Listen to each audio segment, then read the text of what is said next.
Bonjour à tous et bienvenue à l'hôtel Idole. Nous sommes en compagnie de la chanteuse Ned, ici présente. Bonjour, salut. Salut. Alors, tu as sorti ton single Venise en octobre dernier. Alors, est-ce que tu peux me faire le récit de cette chanson en quelques phrases? En quelques phrases, ouais. Donc Venise, c'est un single que j'ai écrit et composé à Venise, justement. Oui. Je suis partie l'année dernière, en fait, il y a quelques mois, en fait, pendant le carnaval de Venise. D'accord. Donc voilà, et en fait, c'est une chanson qui parle d'amour, mais qui parle aussi un petit peu de solitude, parfois, quand on est en couple. Est-ce que c'est aussi une déclaration d'amour en chanson, en quelque sorte?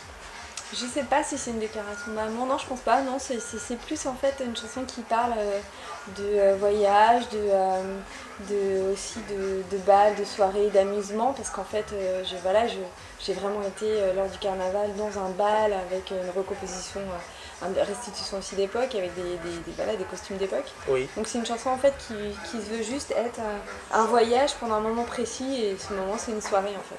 D'accord. Quand tu dis je m'éternise à Venise, qu'est-ce que tu veux dire par là exactement?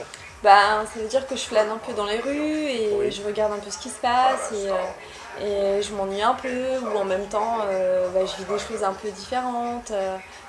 Donc voilà, c'est vraiment ça, j'ai envie de rester ce soir-là en fait. D'accord. Alors ton premier album qui s'intitule Docile va sortir le 8 février 2019. Alors qu'est-ce que ça te fait de signer auprès de Marc Lombroso, oui.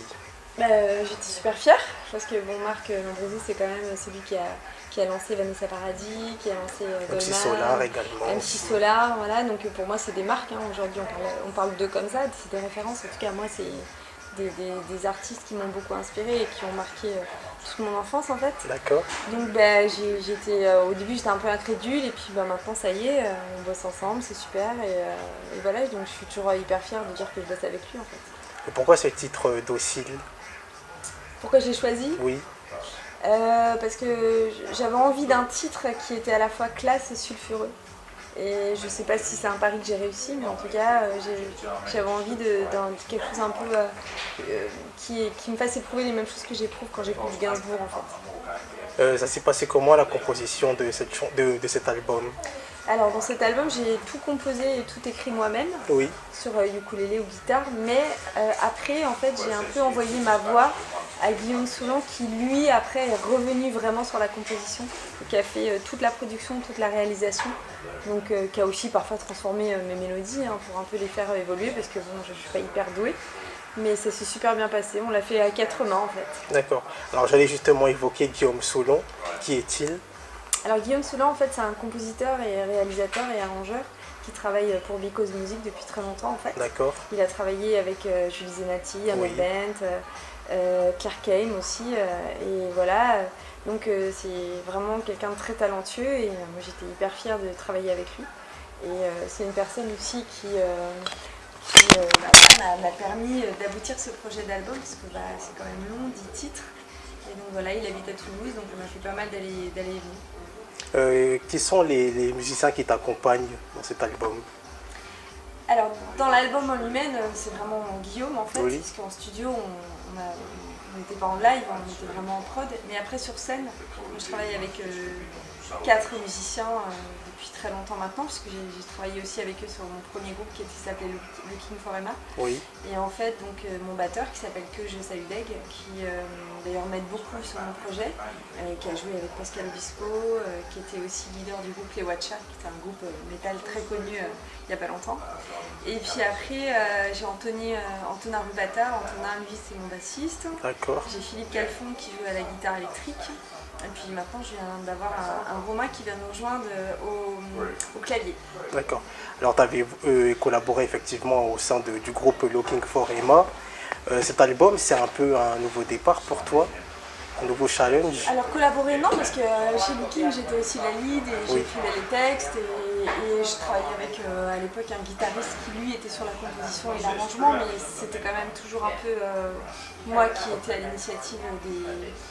Enfin en fait on bossait tous les deux très bien ensemble, mais en tout cas au niveau des textes, c'est vrai que j'écrivais un peu plus, lui était plus sur la compo et sur la réal.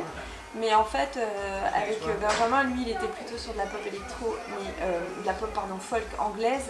Et moi, j'avais vraiment besoin de revenir à du texte français. Donc, du coup, ça s'est fait un peu naturellement. On a splitté. Lui, il est revenu vers de la folk anglaise avec sa copine. Et moi, je suis partie vers de la pop électro française. D'accord. Tu avais traversé une période difficile en 2013. Est-ce qu'après cette période difficile, tu es revenue plus forte, plus déterminée musicalement? En fait, j'ai commencé la musique en 2013. Oui. Ça veut dire que je suis tombée malade en 2013. Oui, c'est ça que j'allais souligner, oui, la période difficile. La musique, en fait, m'a sauvée en quelque sorte. Oui. C'est-à-dire que je me suis vraiment totalement donnée à la musique pour pouvoir un peu sortir de ce que je vivais. Mais c'est aussi ma maladie qui m'a fait me permettre cette liberté et cette passion. En fait. Parce que tu as commencé la musique très très tôt, vers l'âge de 5 ans. J'ai commencé en fait à écrire surtout très tôt, à énormément écrire. J'ai beaucoup chanté, mais bon voilà, rien de professionnel. Mais la maladie m'a permis d'assumer en fait ces envies d'artiste que j'avais en fait. D'accord. Qui dit album dit tournée, probablement. Alors j'ai déjà tourné pas mal cette année en fait, j'ai quand même bien joué dans Paris, mais forcément bien sûr l'album sortant au mois de février prochain, je vais reprendre une nouvelle tournée pour l'album cette fois-ci, puis je vais rejouer dans des salles que j'affectionne, mais j'aimerais bien aussi un petit peu aller jouer à l'étranger, notamment en Belgique et en Suisse, parce que je viens en tout cas sur tout ce qui est RP de signer avec un label belge, donc justement je croise les doigts, c'est pour aussi pouvoir un peu sortir de la France. D'accord, et il y aura des clips en vue? Oui, alors il y a le clip de Docile, donc le deuxième single, et le titre phare de l'album qui va sortir en même temps que l'album, donc au mois de février prochain. D'accord.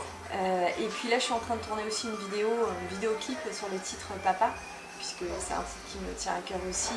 Là, je le tourne mardi prochain. Très bien. Voilà. Alors, je rappelle le single qui s'intitule Venise, qui est toujours disponible sur toutes les plateformes, et puis l'album Docile qui va sortir le 8 février. Merci Ned. Merci. À très bientôt. Salut.